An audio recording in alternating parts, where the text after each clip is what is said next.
यह सांप वाकई में जबरदस्त है। चलिए मैं इसे यहीं पर रख देता हूँ जहां पर यह था, और देखते हैं कि वहां पर और हमें क्या मिलता है।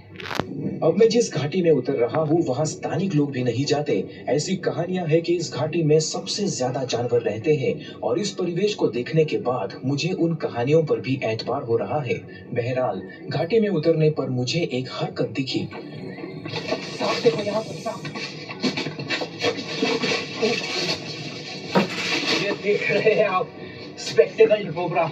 बहुत ही जबरदस्त है ये सांप, और फन निकाल कर इस वक्त मुझे देख रहा है क्योंकि मैं एकदम से इसके सामने आकर के बैठ गया इसलिए, और ये अब हरकत नहीं कर रहा क्योंकि ये इन सांपों का स्वभाव होता है। अक्सर ये जब भी खतरा महसूस करते हैं तो फन उठा लेते हैं।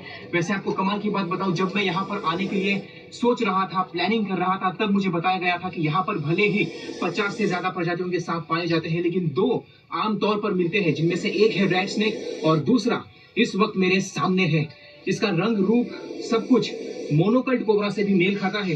मोनोकल्ट कोबरा भी भारत का एक जहरीला सांप है, लेकिन उसका अगर आप ध्यान से देखेंगे हुड मार्क, जो कि इसकी गर्दन के पीछे निशान है जिसे हुड मार्क कहते हैं, तो वो हुड मार्क गोल आकार होता है। इसमें स्पेक्टेकल्ड का डिजाइन है और इसीलिए इसे स्पेक्टेकल्ड कोबरा कहा जाता है।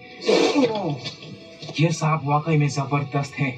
स्पेक्टेकल्ड कोबरा जहरीला सांप होता है और मैंने इसे यहाँ पर देखने की उम्मीद नहीं की थी, लेकिन यही जंगलों की खासियत होती है।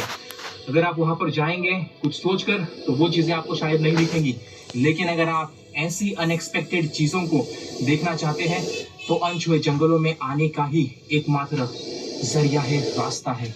चलिए अब मैं इसका रास्ता छोड़ देता हूँ और आगे बढ़ता हूँ। और जरा सा आगे बढ़ने पर मैंने पत्तियों में एक